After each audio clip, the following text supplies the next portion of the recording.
Hello there, what is up? I hope that you're having a nice time right now with the summer, with all the beautiful weather and the beautiful sounds of birds that I absolutely love. In today's video, I'll be talking about assertive communication. If you don't know what it is, I will read you a little definition that I have taken from the website positivepsychology.com.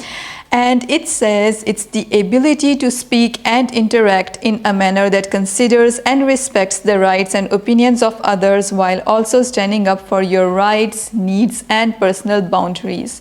Isn't it much needed to be able to express in a way that you are also respecting the other person that you have in front of you, and you are also respecting yourself, and you are not saying no to yourself in the process?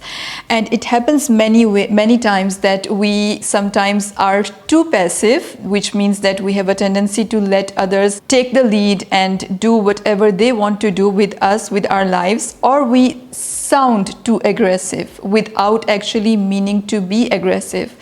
But if you manage to find the midway, which is assertive communication, which means being more assertive, that means you are not hurting the other person. You are coming across as someone who has good intentions. You manage to have a very honest communication with someone, and at the same time you manage to have very good relationships with other people. And it has taken me some work to do this, because I have either the tendency to completely give up and become passive, or be entirely aggressive. That is how I have been, and now I have worked a lot on this. And the biggest part of the work was for me to get to know about what I wanted, because in the past I felt that I was not even clear on what I actually wanted. And it has helped me in many different ways, and that is the process that I will be sharing with you as well today, so that you learn to manage your conversations and relationships in a healthier manner. So if you are new to this channel, I post videos every Monday and Thursday on confidence, productivity, and mental strength for millennial women. So it's important to start with why. Why do you need to have an assertive communication? So if you manage to put across your message in a healthy manner, in which you manage to communicate your needs, your emotions, your messages overall in a way that you are not hurting yourself, you are managing to communicate everything that you have in your mind or in your heart, and at the same time you are not hurting the other person, this can solve so many problems for you. And I'm sure that you can understand what I'm referring towards, because in everyday communication so many times we have difficulty in expressing ourselves in a way that is transparent and that is healthy for both parties. So it happens, and it is important to learn how to communicate your needs and your wants in a healthier way. So it allows you to be straightforward without hurting yourself or the other person. It allows you to say no without feeling guilty or bad about it. And also it allows you to set boundaries, which we all need. So if it can improve your relationships, your conversations, and your overall connection to other people in so many different ways, then why not learn this way of communication, this style of communication? So now let's get to the process that will help you become more assertive in your communication. So the first step is to be extremely clear with yourself about the message that you want to communicate.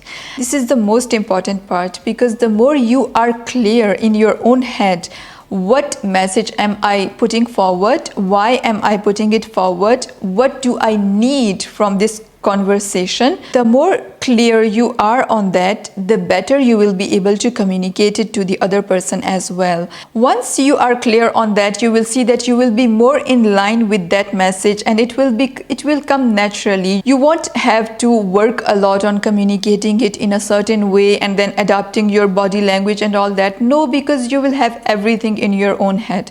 So get very clear about the message that you want to communicate.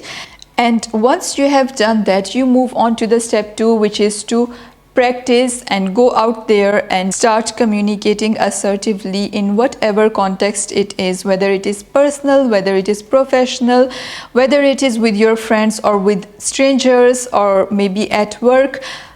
Start practicing this. The more you are going to practice, the more it is going to improve over time. But every single time, be extremely clear about the message that you want to put out there. And when you are communicating your message, respect a few rules. And that are, number one, be firm and serious about what you are saying, because your tone, your voice, the way you are saying your message, it's extremely important. And if you sound to be not very serious about what you are saying, the other person is going to think the same way.